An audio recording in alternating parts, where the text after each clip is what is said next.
I'm Allie.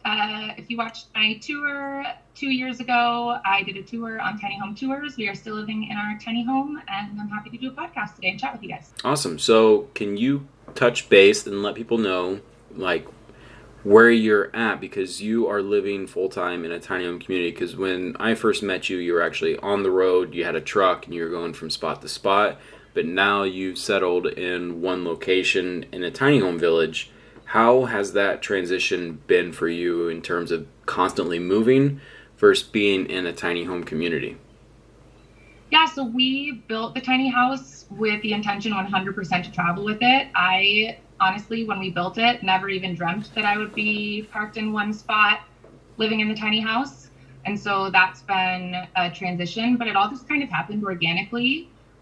We traveled for a year, and that was really fun while we were doing it, but it's also a little stressful, especially as the boys are getting older, setting up in different camp spots. And I've just always loved Durango. I moved here when I turned 18, lived here for 10 years. And so it was a spot that we came, it's like at the end of our travels of the year, and the boys just loved it and it fit really well for them. And so it just felt like a good place to settle. And there's a mobile home park here that's like right in town, right on the river. We have our own private island, which is really cool. But we can walk to downtown Durango, and it used to be kind of shady, but 2.5 years ago, it was bought by some new owners. They've been cleaning it up. There are now 13 tiny houses parked here. There are 2 more coming this month, so just more keep coming, and it's just turning around, and it's a really cool vibe and a cool community. It's really nice to be on the river. We were able to put the boys in preschool, so it just kind of worked out and happened organically to transition from traveling to sitting still for a bit. But I definitely still miss it sometimes, and the boys still miss Big Blue. River the other day was just crying about Big Blue, which was our Dodge Ram Dually, which he loved. So we still mourn it a little bit, but it's really fun and nice to be in a tiny home community with the support and like people who understand your lifestyle, and it's not judgy. And it's just a really cool. We have like dinners, and they also have children, and so everyone's playing outside. So it happened organically, but it's been a really nice transition. So, how many people there have family units, like kids, in that tiny home community? Are you seeing more families go into this, or is it young couples, or is there a mix going on there? So with kids, it's only me and one other tiny house who have kids. They actually have 4. So we're a small Wow. family in a tiny home with just 2 kids, and then the rest are all young couples. Oh no, I'm sorry, there is one other single mom with her 2 kids. So 3 families in tiny homes, and the rest are all young couples. So how are the kids, like your boys, how are they acclimating to tiny home living? Because I guess that's all they've ever really known. But how does it work with kids in the tiny home, whether it be homeschooling or bath time or playtime? Do you feel as though it's more difficult having kids in a tiny home, or is it just something that you acclimate to? Can you touch base on that? Yeah, so we moved into the tiny house when they were 2.5. So they were really young. They were still in cribs when we moved into the tiny house. And they were in this room, the gooseneck. And because we didn't have stairs to get to the loft, we did a ladder. And so as they got older and got more comfortable on the ladder, we transitioned them into the loft. I moved into the gooseneck. Again, it's just all been this kind of like organic, figure it out as we go. But when you get to build your own home, you can be really intentional with how you design it. And so I did think about the boys during every step of the design process, and them getting older and what that would look like. And I tried to envision like what I would want and how I would want to feel in the space. So that was why we intentionally didn't go with stairs, so that there's more floor space. We put the kitchen all on one side rather than creating the galley kitchen so that there's more floor space. We have a comfy couch with like a TV seating area.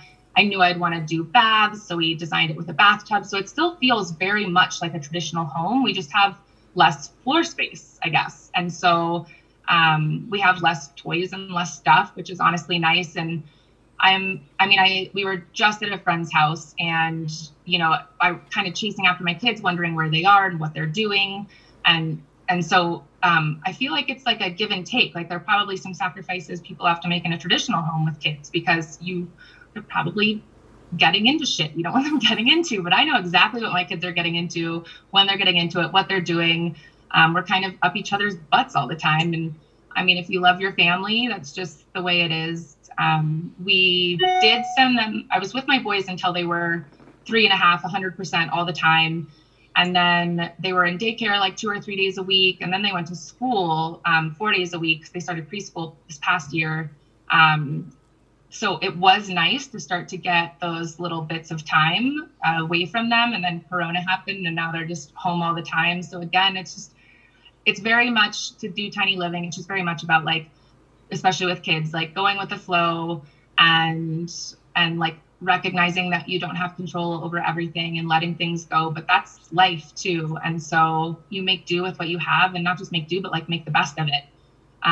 We just moved the tiny just a couple spots from like a spot that was really gravelly to a spot where we have like a huge yard now, grassy yard. So like everything has its gives and takes and comes and goes. And, now they have a slip and slide and a sandbox and, but they were fine up there too. And we made it work up there. So, we just make everything work where we are and try and stay positive and have fun with them and have cool life experiences. And they don't seem to be missing out at all. Like we were just at a friend's house. They have this huge, beautiful home, but my kids weren't once like, I don't want to leave. I like the big house. I mean, they love coming back to their space and coming home, and they love going to bed at night. And I think they really like the closeness right now, at least. I'm sure when they get older, they'll want some privacy, but right now, they're still little. They're 4.5. So I think they still like being close to mom, and I like being close to them. So tiny home living works really well for us as a family.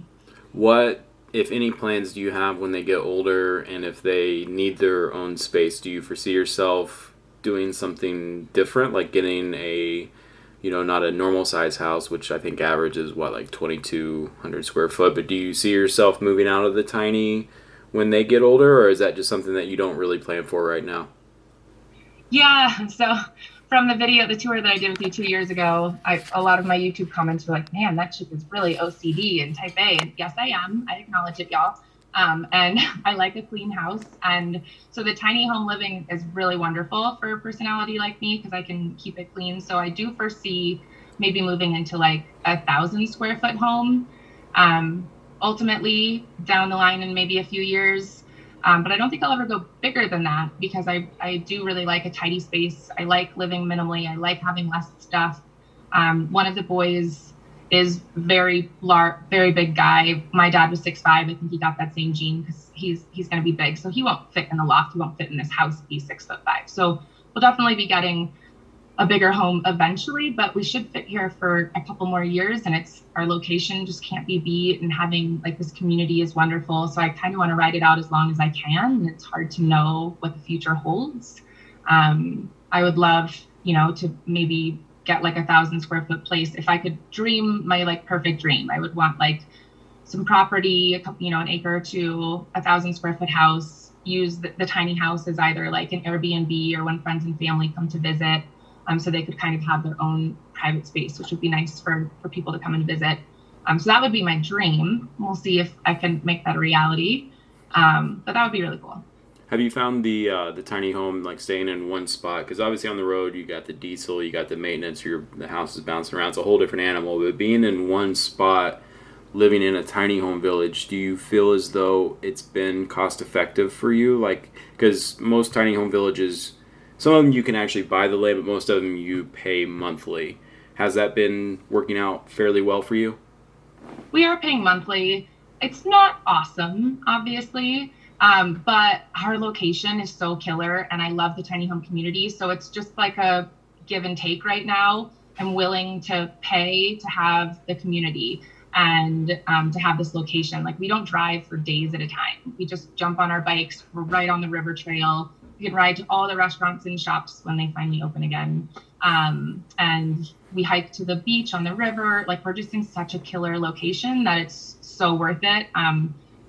We were paying $500 for the spot that we just moved from, that was rocky, not including utilities. We paid utilities on top of that.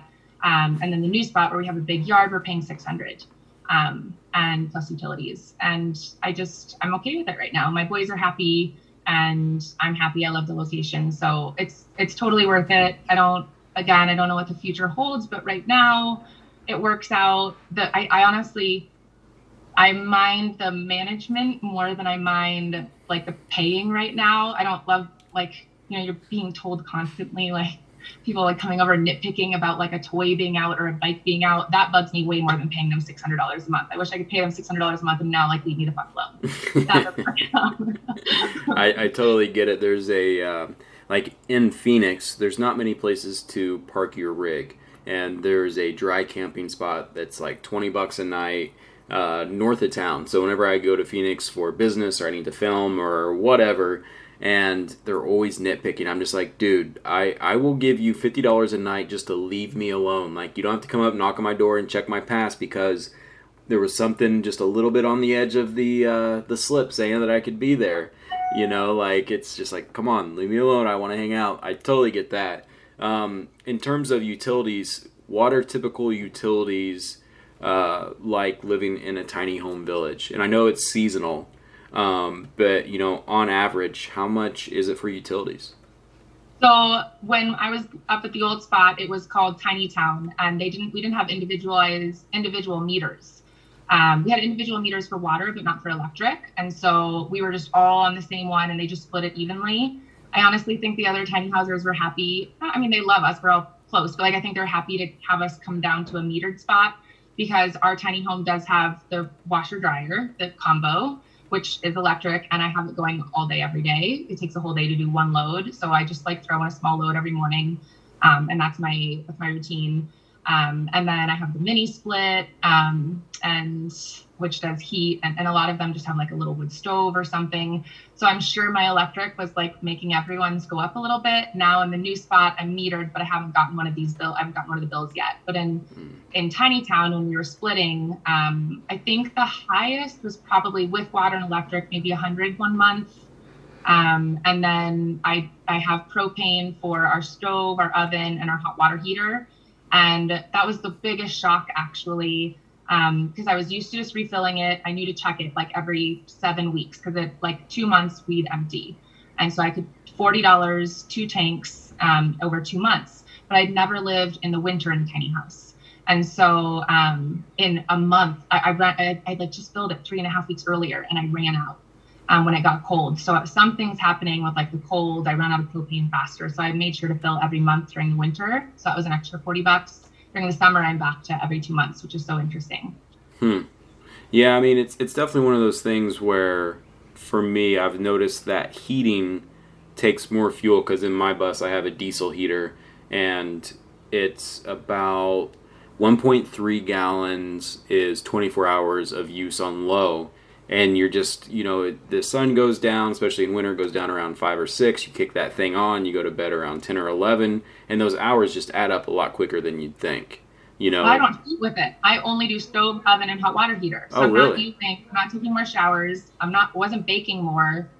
I think it's something with like the temperature, and like, I like have this theory that propane was like steam, was like, the cold was making it seep out or something. I don't know. We're taking the same amount of showers and cooking the same amount. And those are the only things that the propane is used for. That's interesting. I'm sure somebody that's watching this video or listening to it can write a comment and let us know exactly what's happening. Maybe your propane's condensing in the tank and it's not escaping, so you're returning half full propane tanks or something. So we talked about the cold up there. You're in Colorado, and it's actually fairly high elevation. What's your elevation there? Well, I think we're at 7,000, 6,500, 7,000 in Durango. So what is it like during winter, during extreme cold in the tiny home? Is it hard to keep warm? Is it better to keep warm being in such a small spot? Can you kind of touch base on that? Yeah, this was my first winter in the tiny, and I'm really grateful for how last winter went. I mean, we just got so lucky because Brad, one of our videographers, came to stay with me to do some filming. And he was sleeping on my floor one night that was supposed to get really cold. And he's like, I'm going to take a shower in the morning and head out. And then we wake up and there's no water, and it's only October. And it did get cold that night, but we kind of start to dig around and figure out that there just was not enough insulation in my house, underneath my house, for the pipes, because nobody else in Tiny Town froze. It was just me. But then we had this really awesome 3-week warm stint where it didn't get that cold again. So we had 3 weeks to kind of take care of the problem, which I was so grateful for, because that doesn't always happen. Usually it gets cold and it stays cold. So we got really lucky. I had 3 weeks to solve that problem. We got a ton more insulation under the house, and then a brand new underbelly. And I never had an issue again for the rest of the winter. The house stayed super warm. I made the floors would feel a little chilly in the morning, because I didn't even skirt last winter. We're actually skirting right now for this coming winter. So the floors were just open. I didn't skirt. I put on socks, but it really didn't feel cold. The mini split, and we have a electric fireplace, really helped keep the place warm. On nights where it was going to get down to 2 or 3, I would pull out the space heater and just set that in the bathroom, because the bathroom would get a little bit chilly since the mini split's on this side of the house. And I just did that on really cold nights, but I was really surprised at how warm and just comfortable this place felt. It didn't, the most uncomfortable thing for winter was just the shoe and jacket situation. Was where to put those, but we were really comfortable temperature wise and just felt like we had everything we needed. And I was really grateful for that, because I wasn't sure how it was going to go. It was like the Wild West over here. Just getting it figured out. Yeah. So a lot of questions that I get, specifically on actually the video I posted today of Bailey's tiny home, which she's in the same community, is how much the tiny homes cost. And I always tell people typically you can get them used for anywhere from 60 to 75. And some people are surprised by that and some are not. Does that seem to be a common trend there in that tiny home village? Buying them for 60 to 75,000? Yeah, it seems to be the number one shocker when I tell people how much we paid for our tiny homes. Ours was 130,000, and people their eyes get big, and I mean, we had 2.5-year-old twins, and so we weren't going to build our own. If we would have built our own, I think it probably would have been 80-ish thousand, maybe 90. So we paid 30 to 40 for obviously labor, which you have to pay for labor. That's just if you're paying a builder, they need to pay their bills, right? And so I was totally happy to support a builder. We did finance a portion of ours, and so we have payments on the tiny house, but they're much smaller than a mortgage. And you just have to take into account all the things that you're getting with a tiny house. I was able to custom order everything, every size of every cupboard. I have so much storage, and we still have all the same appliances that people have in traditional homes. And then they're usually nicer appliances, right? Our mini split is really nice. And a lot of them, especially for RVIA certified, have to be then RVIA certified appliances, which makes them a little pricier. We have a really cool dishwasher that's specific for RVs. We have the combo washer dryer that's ventless, and those things are I think close to $2,000. I have a separate compost toilet. I think those are $1,500. We have you really want to think about air quality in a tiny space. So we have the Lunos heat air exchanges. Those aren't cheap. All of those things just add up, and then the trailer alone, especially since we did a gooseneck, since we knew we wanted to travel and it made it easier to tow it, that I think it was close to $10,000 just for the trailer. Then you do framing, and we went with Volstrac steel framing to make it lighter weight. And so that was another, I think, $7,000 to $9,000. So you're literally just talking our foundation and just our frame, and we were already close to 20,000. And so I'm not saying any of these things to complain. This is just the reality of the situation. I'm totally happy with the price that I paid. I have beautiful craftsmanship. I'm not a woodworker. I couldn't have made the home look this beautiful. And just every little detail is so fantastic. So yeah, I'm okay with the 130 that I paid for my brand new home. If we were to sell it, we would probably try and sell it for 100 used. I'm pretty sure Bailey paid 55 or 60 for hers used, and she was able to find someone to finance it, which is really unusual. So if anyone is looking to try and finance a used tiny home, comment about Bailey. She went through something called Lightstream. A company called Lightstream finances used tiny homes because there aren't many. And then some credit unions will work with you to finance a new tiny home, but most won't do a used tiny home, which is bizarre. But I think it's just so new still that banks are trying to figure it out. But you just have to remember that you're getting all the same things you're getting in a traditional home, just less square footage. And flooring doesn't cost very much. So that's what you're paying for. Trying to think if there's any other aspect to the cost of tiny home living. Because it seems to be the biggest thing that a lot of people are curious about, because with everything going on, they're looking to downsize.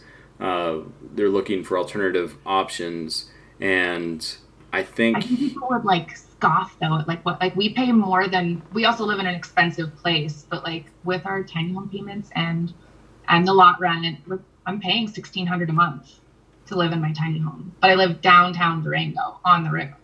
Right. And how much does it typically cost there in Durango? Say if you're going to get a 2-bedroom downtown apartment or condo or whatever, about what is it there? Because I've actually never visited Durango, so I don't know the cost there. To live in, you might be able to find something for $2,000, but there might be mold, and it's not going to be a nice place, and you're probably not going to have a yard. And then if you do want a nice place, like I said, with nice craftsmanship and my beautiful counters and my farmhouse sink, and I know that I like those things, and so I included those things in my home. And to get a place like that, you'd be paying close to $2,500, $3,000. Wow. To be downtown. If you want to be 10 minutes outside of town, you could probably find that for $2,000. But it's so nice with kids to be downtown and in this area. Not need to drive, just have everything you need right there. Yeah. If someone was watching this, listening to this, and they are on the cusp of going tiny, but they just need that little extra push, do you have any advice, any words of wisdom, any cautionary tales, anything that you've heard from other people living tiny that they should know? Yeah, if you're thinking about going tiny, I'm not going to say just go for it. I know a lot of people say just go for it, but I think some people could absolutely hate this. You have to have a really special mindset of I'm gonna make things work. I'm gonna figure this out. I'm gonna make things work. If that's not the kind of person you are, then this probably isn't for you, and that's okay. Not everything is going to be for every person. That's what makes this world so beautiful, where it's incredibly diverse. And so if you're thinking about going tiny, I would say find a rental. And if you can stay for a week, that would be ideal. Just the night isn't going to be long enough. There's a place up in northern Colorado. What's it called? It's in, starts with an L, not Louisville, and blank, Lyons. There's a tiny house hotel place in Lyons, Colorado, where you can just rent and stay in tiny homes. No one lives there permanently, full time. They have a ton of different ones to choose from. So I think they'll even work with you, where you could stay in one layout for a couple nights and another layout for a couple nights. Because the layout really, really makes it or breaks it for people. Bailey, who we were just talking about, her home is exact opposite of ours. They have three very distinct living spaces and have, walls and a hallway.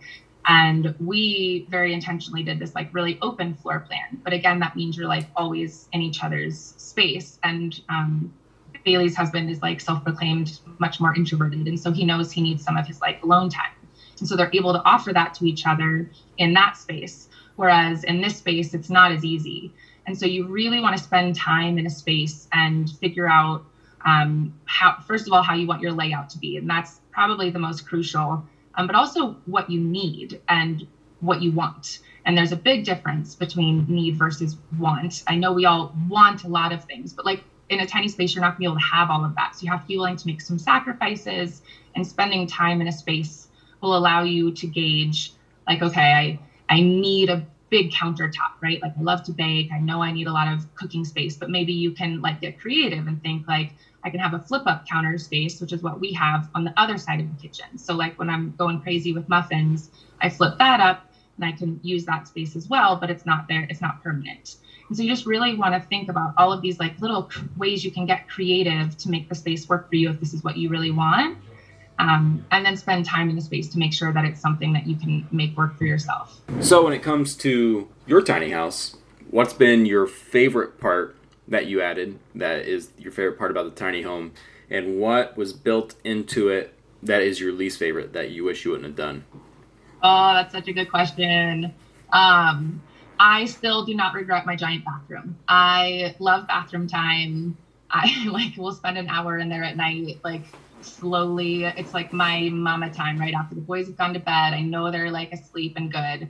I will take a bath. I will just, so we dedicated 6 feet to a bathroom, which is really substantial. Das Klein House, they have like a 2 or 3 foot bathroom. They didn't even put in a sink. And it makes sense. Like their kitchen is 5 feet from their bathroom. So why not just use the kitchen sink and not sacrifice that space and have to do added plumbing and all of that? But for me, I love my bathroom.